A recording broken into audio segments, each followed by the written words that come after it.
మధ్యలో డబ్బులు కొట్టుకున్నా ఎక్విటబుల్ distribution of wealth అండి.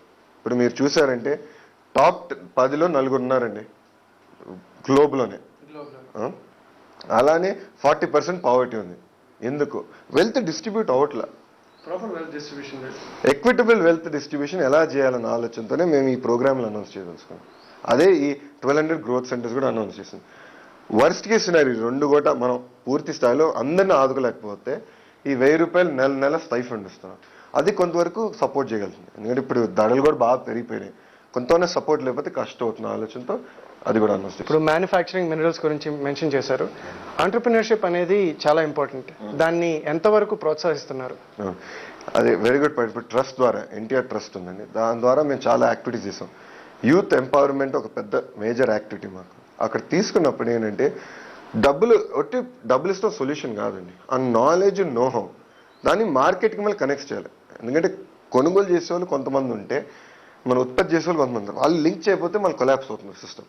ఆ లింకేజ్ ఇవ్వాలి, మార్కెట్ లింకేజ్. ఆ ఆలోచనతోనే ఎలా ఇవ్వాలి, ఫస్ట్ టెక్నాలజీ ఇవ్వాలి. ఈ మెషిన్ ఎలా వాడాలి, ఎలాంటి చీరలు తయారు, ఆ మార్కెట్ కూడా రిప్రజెంట్ పెట్టి లింక్ చేయగలిగితే బ్రహ్మాండంగా చేయొచ్చిన ఆలోచన. ఇవి మొత్తం లింక్ చేయాలి. ఏదో చెక్ రాసేసి గవర్నమెంట్ కానీ నీ డబ్బులు నువ్వు ఏం చేస్తావు చేసుకుంటే మళ్ళీ అది కొలాప్స్ అవుతుంది. ఆ ఆలోచనతోనే మేము చేస్తున్నాం. సో వాటికి ఎలాంటి మెజర్స్ తీసుకుంటున్నారు? ఇప్పుడు మనీ అనేది అందుతుంది. మీరు అన్నట్టు క్రిటిసిజం ఏ వైపు నుండి వస్తుందంటే మనీ అందిస్తే ప్రాబ్లమ్ సాల్వ్ అవ్వదు అని. ఇప్పుడు మీరు నోహౌ కూడా ఇవ్వాలి అంటున్నారు. ఆ నోహౌని ఎలాగ తీసుకెళ్లాలనుకుంటున్నారు ప్రజల వరకు? అంటే మా ఆలోచన ఏంటంటే ఒక పైలట్ ప్రోగ్రామ్ చేస్తామండి. ఒక పైలట్ ప్రోగ్రామ్ ఒక చిన్న గ్రూప్తో చేస్తాం. ఇది ఎలా సక్సెస్ అయిందో మేము స్టడీ చేస్తాం. వన్స్ మా కాన్ఫిడెన్స్ ఉన్నప్పుడు మీరు సక్సెస్ అయిందంటే మొత్తం రాష్ట్రం మొత్తం చేస్తాం. అట్లా పైలట్ ప్రోగ్రామ్లు చేస్తాం. ఇప్పుడు కుప్పం ఉంది, సారీలు చేయొచ్చు, గ్రనైట్ క్వారీస్ ఉన్నాయి, గ్రనైట్ మ్యానుఫ్యాక్చరింగ్. అట్లా ఏ ప్రోగ్రామ్ ఆ ప్రోగ్రామ్ మేము ఆలోచించి ఈ 1200 గ్రోత్ సెంటర్స్లో ఏమేమి చేయొచ్చు అన్న ఆలోచనతోనే అట్లా చేసి చేద్దాం అని. We want to do the market linkage critical. అలా పైలట్ చేసి ఓల్ హాగా we want to roll out. So ఈసారి యువత యాక్టివ్గా పార్టిసిపేట్ చేయాలని ఓట్ క్యాంపెయిన్ అనేవి చాలా మంది ఇంట్రడ్యూస్ చేస్తున్నారు. ఎంతవరకు పార్టిసిపేట్ చేసి ఓట్ వేయాలని మీరు అనుకుంటున్నారు? ఎందుకంటే చాలా మంది ఎడ్యుకేటెడ్ పాపులేషన్ ఓట్ మనకెందుకు, మనం వేయక్కర్లేదు, చేసినా కూడా ఏమీ మారదు అనే ఒక డిస్సాటిస్ఫాక్షన్ ప్రజల్లో ఉంది. అది ఎంతవరకు రిమూవ్ చేయగలరు? అంటే నా ఆలోచన ఏంటంటే మారిందంట.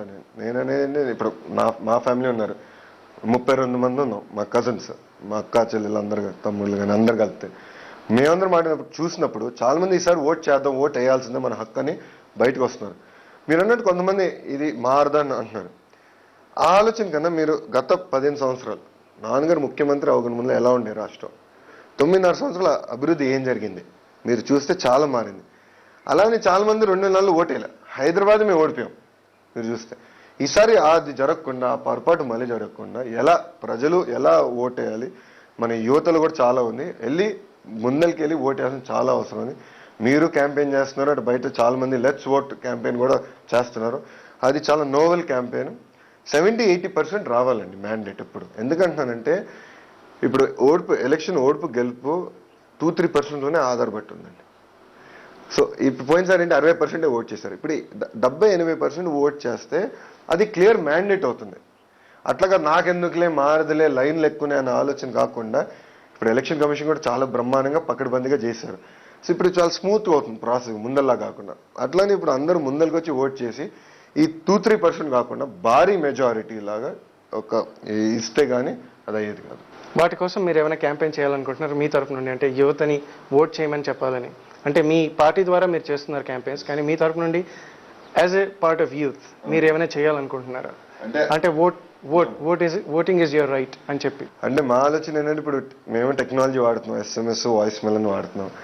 నేను పార్టీ తరఫునే పనిచేస్తున్నానండి, పార్టీ కోసమే పనిచేస్తున్నాను. నాకు ఒక individual identity I'm not creating. I'm party worker. పార్టీకి ఎలా సేవలు చేయాలనేదా పార్టీ ద్వారా ఏమంటే మీరు అందరూ దయచేసి ఓటేయండి. మీరు SMS ఆల్రెడీ చేసాం ఆ క్యాంపెయిన్, ప్లీజ్ ఓట్. పార్టీకి ఏం నన్ను అనలేదు, మీరు ఓటేయండి ఫస్ట్ అనేది అన్నాం. నాన్నగారి పేరుతోనే ఆయన ఆలోచన అది, ఆయన పేరుతోనే పంపించాము ఆ SMS. అలాంటి యాక్టివిటీలు పార్టీ ద్వారా చేస్తాం తప్ప ఇండివిజువల్గా నేను చేయట్లేదు, నేను చేయదలుచుకోలేదు. ఎందుకంటే మేమందరం పార్టీ కార్యకర్తలు, పార్టీని భుజమైన తీసుకుని వెళ్ళాలి. పార్టీ కాదని మేము ఇండివిజువల్ క్యాంపెయిన్ మొదలు పెట్టకూడదు. సో మా ఆలోచన పార్టీ ద్వారానే ఎలా చేయాలి, యూత్ని ఎలా ఆకర్షించుకోవాలి, వాళ్ళని ఎలా ఓట్ వేయాలనే ఆలోచనతోనే ముందరికెళ్తాం. సో మీ క్యాంపెయిన్ ద్వారా మీరు డిఫరెంట్ లెవెల్స్ ఆఫ్ సొసైటీ చూస్తుంటారు. ఎడ్యుకేటెడ్ పాపులేషన్ అవ్వచ్చు, అగ్రికల్చర్ అవ్వచ్చు, వాళ్ళలో డిస్సాటిస్ఫాక్షన్ ఉంది. దాని వరకు ఎలా రీచ్ అవ్వాలనుకుంటున్నారు? ఇప్పుడు వాళ్ళ డిసాటిస్ఫాక్షన్ రోజు మనం టీవీలో చూస్తాం. ఇప్పుడు ఇది బాగోలేదు, లేదా ఇది బాగా చేయొచ్చు, ఇలాంటివన్నీ వాటిని మీరు ఏమైనా తీసుకుంటున్నారా కన్సిడరేషన్లోకి, లేదా మీ క్యాంపెయిన్ ద్వారా అసలు అవి రాకుండా చూడాలనుకుంటున్నారా? అంటే ఇప్పుడు డిస్సాటిస్ఫాక్షన్ అనేది ఎవ్రీ క్లాస్లో ఉంటుంది. ఇది క్యాంపెయిన్ కూడా కాదు. నేను వ్యాపారంలో ఉన్నప్పుడు కూడా మేము రోజు రైతులతో పనిచేస్తాం. వాళ్ళ బాధలు ఏంటో మాకు తెలుసు. ఆలోచనతో మేమేంటామంటే ఈ నగదు బదిలీ పథకం కింద ఈ వన్ షాట్, ఇప్పుడు నేను అందరి బాధ ఏంటి, పుస్తకాలు కొనుక్కోలేదు, లేదంటే పండుగ వస్తుంది, మా పిల్లడికి బట్టలు కొనలేకపోతుంది. ప్రతి సొల్యూషన్ కి మెయిన్ మనీ వరకు వచ్చి ఆగుతుంది. నగదు బదిలీకి వస్తుందండి. ఎండ్ ఆఫ్ ది డే నగదు బదిలీ is a very critical programme. ఇప్పుడు ఒకటి చెప్తానండి, నేను కంపెనీకి పనిచేస్తున్నా, నేను ఈ రోజు కార్ కొనుక్కున్నాను. నేను అప్పు తీసే కొనుక్కుంటున్నాను కదా, ఎందుకు? వచ్చే నెలలో డబ్బులు వస్తుంది, మళ్ళీ ఆ పై నెలలో డబ్బులు వస్తుందని ఉంది కదా. అదే ఆలోచనతో మేమేమంటున్నాం అంటే, ఇప్పుడు నగదు బదిలీ పథకం ఉందంటే ప్రతి నెల 2,000 రూపాయలు వచ్చిందంటే నేను ఇంకేం కొనుక్కోవచ్చు?